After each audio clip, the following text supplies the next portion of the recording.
Gloria Moody was a 27-year-old mother from Bella Coola Indian Reserve of the Naxalk Nation in British Columbia. Moody had been traveling with family on a weekend road trip on October 25th, 1969. A day later, their body was found by hunters on a cattle trail approximately 10 kilometers west of Williams Lake. Local media reports say she bled to death after being beaten and sexually assaulted. Project EPANA, a task force investigating disappearances and deaths along Highway 16, 97, and 5 in northern British Columbia, is investigating the homicide case. Moody's is the oldest case in Project EPANA.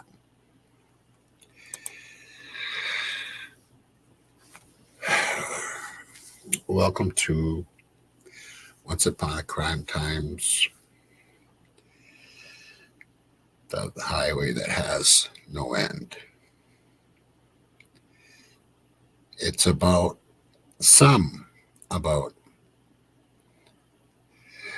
the Highway of Tears, which is well known.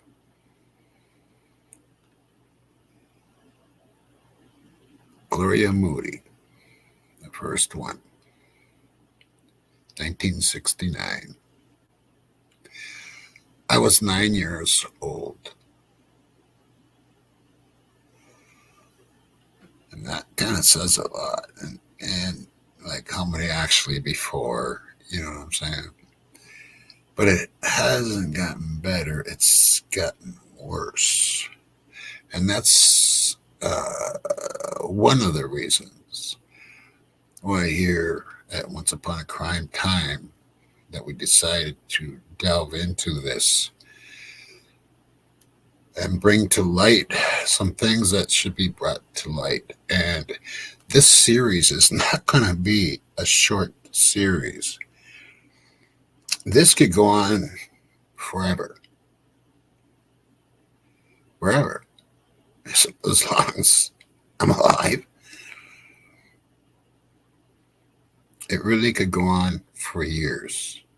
And we would never reach the end of that highway because it has no end. We're going into the United States. We might even go into Mexico.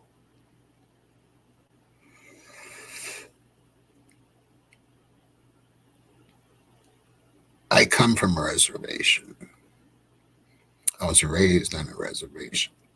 For those of you that don't know. By the way, if you haven't subscribed, please do.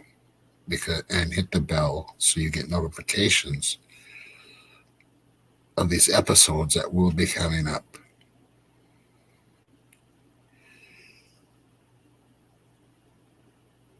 Some have touched me very close to home. One about 7 miles from me. Within 10 miles.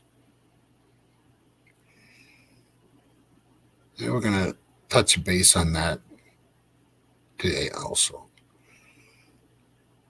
But Gloria was the first one, at least recorded and being investigated as part of the Highway of Tears, which I will get into later, showing you maps and all that of Highways of Tears. But it has no end, and that's why I don't even. I'll show you. The only reason I'll show you maps is because in case you're from close by, or even just moved into that area and know nothing about it. I mean, there is people out there that don't know nothing about this, even with all the shows that have been made on this subject. And there's a lot of them. There is a lot of them.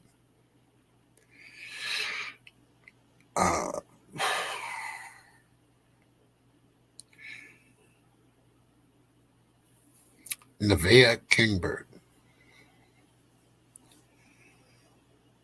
Like I said, within 10 miles from here. I'm going to play you something from her sister. I'm also going to touch on some things and I'm going to be going back to this case off and on throughout the series because it really is.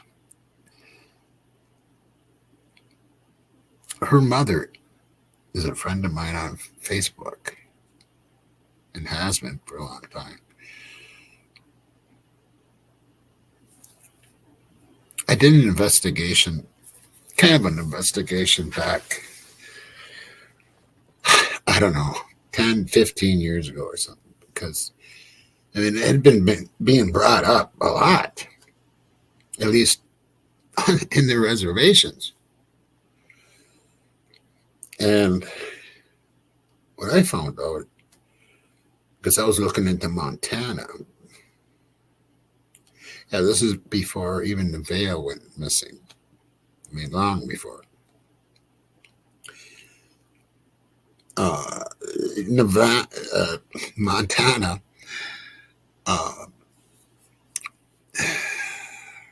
has a problem over there also. And from what I found out is at least a lot of people think and have ideas. And there's certain reasons for those ideas.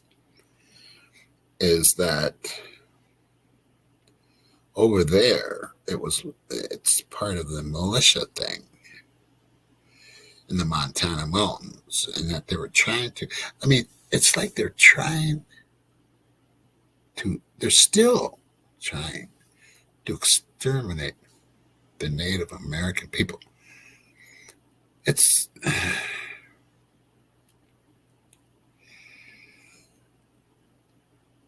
you have to be,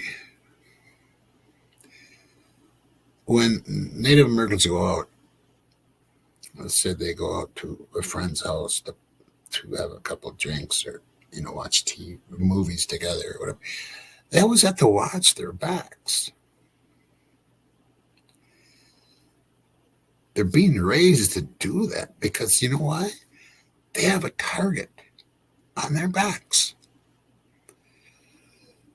And we're out to expose whatever we can in this series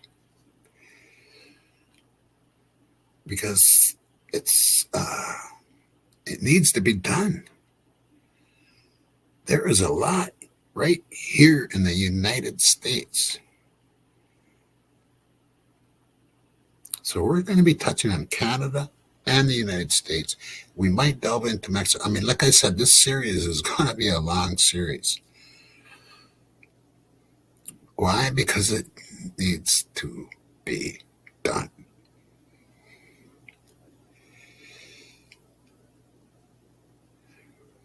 Anyway.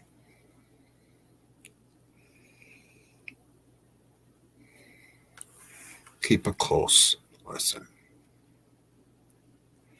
Keep a close listen.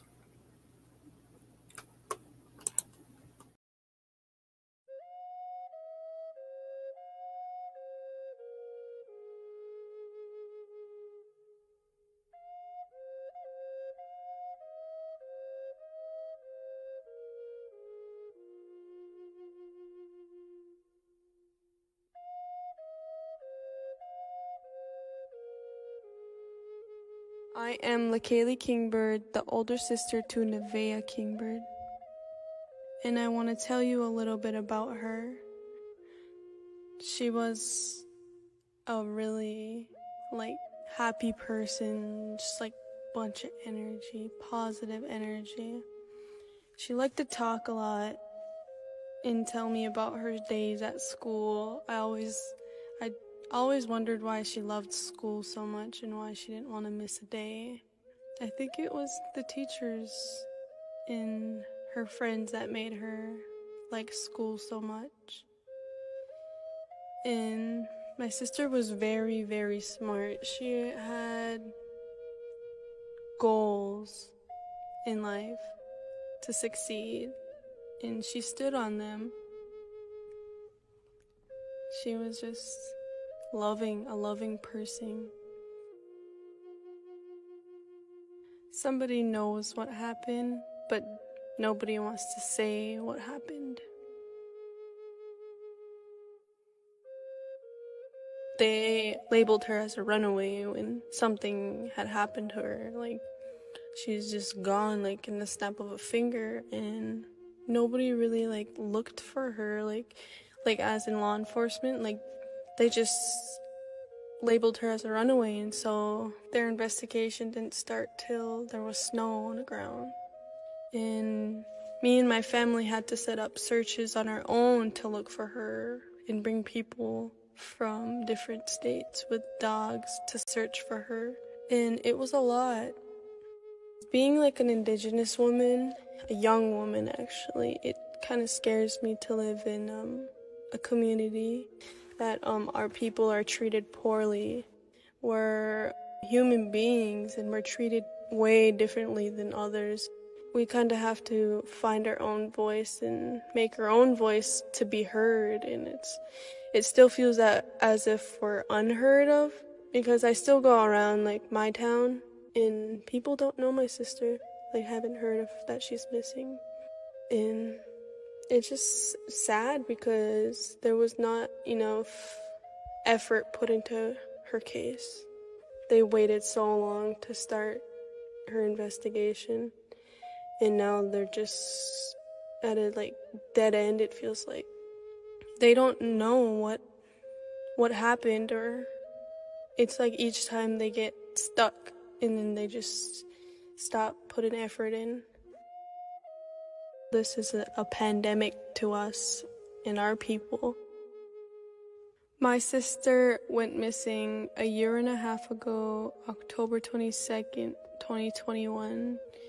Me and my family have no clue where she is at or where she can be at. We are still looking for her and won't stop looking for her until she's brought home.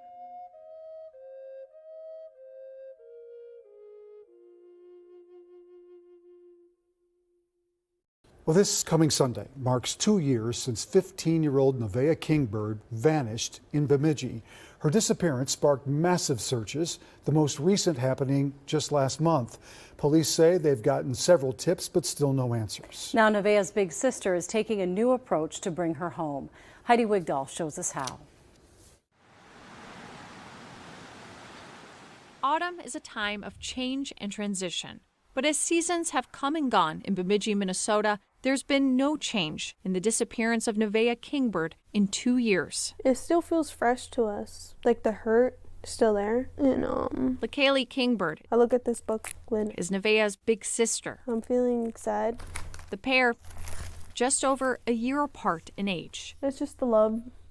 You can just tell how much we loved each other. Life has been hard without her, just like my best friend.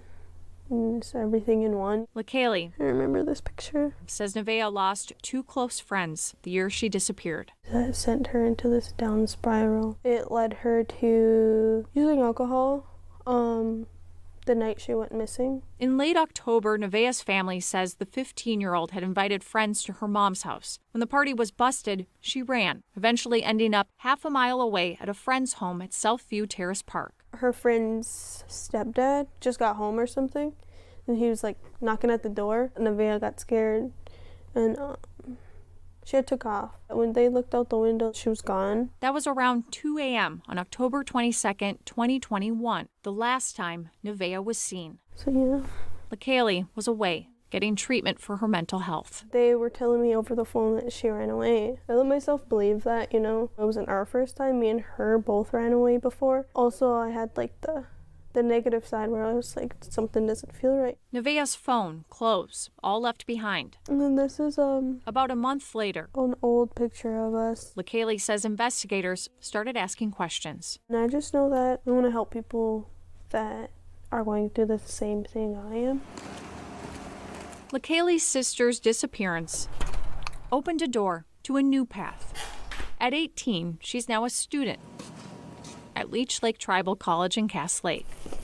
In this classroom, education meets lived experience. How's Mom doing? She's good. When I first met with LaKaylee, because I always like to pick brains a little bit and see what the interest in law enforcement is and what they want to do with their degree. The standards to be a licensed peace officer. One of her reasons was just that, what she has been through. The way her investigation was handled, the way her case is still being handled. I just want to spread awareness for not just my sister, but everybody else that didn't get any, attention. You can see the statute numbers. To be an agent of change. Bemidji sits in the middle of 3 large Indian reservations. Of course, State Fire Marshal. LaKaylee and Navea are enrolled members of the Red Lake Nation. Our people go missing, and not just the women, the guys too. It's a pandemic for our people. It's why LaKaylee's ultimate goal is to work for Minnesota's Missing and Murdered Indigenous Relatives Office, established by the legislature in 2021. According to MMIR, although they make up less than 1% of the population, Indigenous women, girls, and Two-Spirit people account for 8% of all murder victims in the state. Native women face murder rates more than 10 times the national average. We're still not doing enough. It's difficult in your schools to talk about those topics, talking about what is decolonization, what is sexual abuse, what is trafficking, what is not okay. Instructor Audrey Thayer says it's like opening a Pandora's box. They're all interrelated. Economics. We are in poor counties up here, so the tax dollars for schools and for community housing, just having food on the table. Leech Lake can enforce all state and local ordinances. LaKaylee will spend 2 years in the law enforcement program, taking note of what works and what she thinks could be better. She wishes Bemidji Police Department would have started ground searches sooner. As close as they were, LaKaylee believes her sister would have reached out by now. Yeah, I just try to keep myself busy, I just really think about what things would be like if she were here. DEA shares this jurisdiction. If I were to take these steps still, even if she was here. Even with the winds of change, seasons have come and gone, 2 years worth, with no answers. It's just a picture of her right here. Navea, always close to LaKaylee's heart. We have this engraving in the back. It says, "Bring Navea home and never give up." Always try to keep hope, find hope. Bemidji police say this is still an active investigation with many agencies involved, including the Bureau of Indian Affairs. They're encouraging anyone with information that could help this case to call Bemidji Police or Crime Stoppers Minnesota. LaKaylee and Navea's mom was not available for an interview when we visited Bemidji, but before her daughter went missing, she was taking some law enforcement classes at Leech Lake Tribal College. And Randy and Julie, she's there part-time, and it's her hope that she can graduate at the same time as LaKaylee. Wow. Wow. Yeah. Inspirational. Thank you, Heidi. Yep. Thanks, Heidi. Well, this coming Sunday.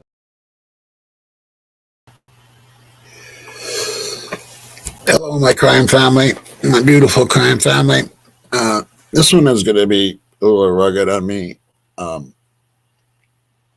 That tribal college is within a mile of where I'm sitting right now. Cass Lake is my hometown. That's where I was raised. I know every one of those people on that video. Frank Homer, in the blue shirt that first talked at the tribal college, I played ball with an amateur baseball team back in 1983. He was a sheriff of another county close by, and probably the best sheriff they ever had. Coming from here, and Navea's mother is a friend of mine on Facebook. This has hit her so hard that she has a hard time with interviews. I seen it in her face when I asked about it. I know that feeling just from my son being murdered. But there's a difference when you have a daughter missing. And I had one of my former bandmates had a son that worked in Duluth on these big ships that come in, right? It's a port. It's a major port. And he told this bandmate of mine, his parent, that when they have to hand over the blueprints to the federal agency that inspects them and stuff, that they don't show them. It's not the true blueprints, that they don't show them every room. Now, a lot of people believe that they're being transported to China and places around the world. And it's just not Duluth. This is happening at every port in the United States. Does it tie into Nevea's case? I don't know. I can't say. I don't think so. I mean, my gut tells me no.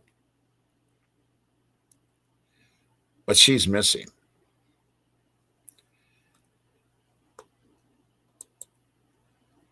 And I am going to keep following this case and reporting on it as I should. And I'm hoping my channel grows through this, because this stuff needs to get out there. This stuff is important. This is important to our nation. And as human beings, that we can't allow this to keep going on. Yes, yep. And I'm going to be getting, I touched on the Highway of Tears a little bit, but like I said, the highway doesn't end. That highway has no end. It goes into the United States. It goes in, I have a show coming up on Arizona. It doesn't end there. It goes all over. And all of it needs to be brought to attention. All of it, from the Highway of Tears to the highway that has no end. So yes, Moonflower, you were exactly right. That is in my neck of the woods, like very close. Anyway, this is the first episode in this series, The Highway That Has No End. And like I said, this is not going to be a short series. This is going to be an ongoing thing for as long as I have this channel. Because I could go on and on and on every day with the missing Native American girls and boys. There's two right from here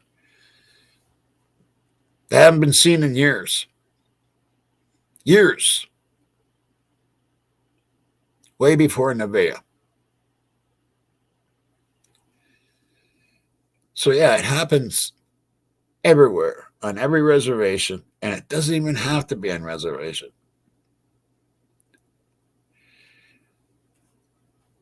And what are we, it just needs to be brought out. And I hope you get the word out. I hope you share this with people. I'm hoping that this gets good response. If it doesn't, I'm still going to keep going. It's not going to stop me from this series. I usually end with rock and roll. It's going to be a little different today. I will do maybe one treat for you after this one. But this is very, it fits. Until next time, people, rock and roll.